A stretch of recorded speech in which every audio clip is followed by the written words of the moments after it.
روزہ اللہ اور بندے کے مابین ایک راز ہے۔ روزہ نور ہے، ضیاء اور روشنی ہے، اور آقا کریم صلی اللہ علیہ وآلہ وسلم نے روزے کی فضیلت بیان کرتے ہوئے ارشاد فرمایا کہ ہر شے کی کوئی زکوٰۃ ہوتی ہے، انسان کے جسم کی زکوٰۃ روزہ ہے۔ اگر روزہ رکھے گا تو جسم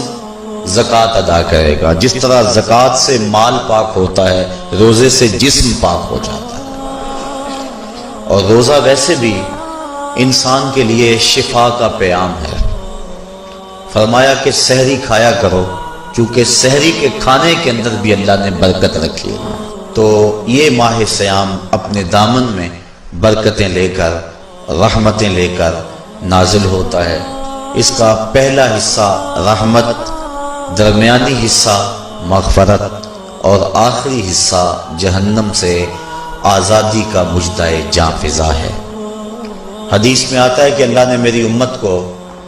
رمضان المبارک کے روزے کے حوالے سے 5 چیزیں ایسی عطا کی ہیں جو اس سے قبل کسی امت کو نصیب نہیں ہوئی۔ ایک تو یہ کہ رمضان المبارک کے اندر روزہ رکھنے والے کے معدے سے جو بو نکلتی ہے، اللہ کو وہ مشک سے زیادہ محبوب ہے۔ دوسری بات کہ جب ماہ سیام آتا ہے تو شیاطین کو جکڑ دیا جاتا ہے۔ تیسری بات کہ روزے دار جب تک روزے میں رہتا ہے، فرشتے اس کے لیے مغفرت کی دعائیں کرتے رہتے ہیں۔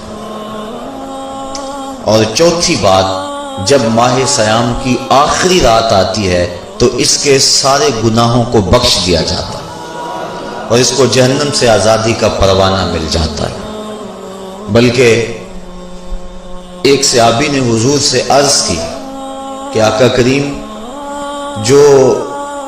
یہ جہنم سے آزادی کا پروانہ مومن کو ملتا ہے تو کیا یہ لیلۃ القدر کی رات ہے؟ تو آقا کریم نے فرمایا نہیں،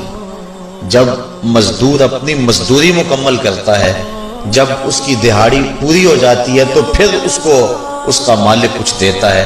تو یہ جو اس کو بخشش اور مغفرت کا مژدہ جاں فضا دیا جاتا ہے، یہ اس کی مزدوری ہے۔ اور فرمایا کہ جو لیلۃ القدر کی برکتیں اس کو حاصل ہوتی ہیں، یہ اس کے علاوہ ہیں۔ اور یہ اللہ تعالیٰ جل شانہ نے خاص کرم نوازی فرمائی بندہ مومن پر کہ اس کو یہ بابرکت رات عطا فرمائی۔ اور 5ویں فضیلت جو اس کو دی گئی روزہ دار کو، اور حضور سے قبل جو امتوں میں لوگ روزے رکھتے تھے، یہ فضیلتیں ان کو نہیں عطا کی گئی۔ جنت کو پورا ماہ مومن کے لیے آراستہ و پیراستہ کیا جاتا ہے۔ حضرت ابو ہریرہ رضی اللہ تعالی عنہ سے ایک روایت مروی ہے جس کو امام بخاری اور امام مسلم نے روایت کیا کہ آقا کریم علیہ السلام نے ارشاد فرمایا، قال اللہ عز وجل، اللہ جل شانہ ارشاد فرماتا ہے، کل عمل ابن آدم لہو، ابن آدم کا ہر عمل اسی کے لیے ہے، الا الصوم فإنہ لی، ہاں مگر روزہ ہے جو وہ میرے لیے رکھتا ہے، وأنا اجزی بہ، اور اس کی جزا میں اسے دوں گا، والصیام جنۃ،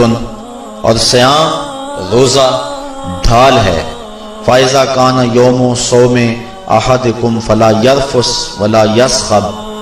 فإن صابہ احد او قاتلہ فلیقل انی صائم انی صائم، والذی نفس محمد بیدہ لخلوف فم الصائم اطیب عند اللہ من ریح المسک، للصائم فرحتان یفرحہما اذا افطر فرح بفطرہ واذا لقی ربہ فرح بصومہ۔ تو فرمایا کہ جب کوئی شخص روزہ رکھتا ہے تو اس کا یہ عمل اللہ کے لیے ہے اور اللہ تعالیٰ اس کی جزا دے گا۔ روزہ ڈھال ہے، جب کوئی شخص روزہ رکھے تو وہ اس کے اندر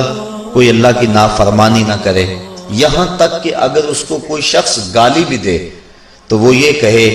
کہ میرا روزہ ہے، میں صائم ہوں، میں نے روزہ رکھا ہوا ہے، یہ کہہ کے لڑنے والے کو، الجھنے والے کو ٹال دے۔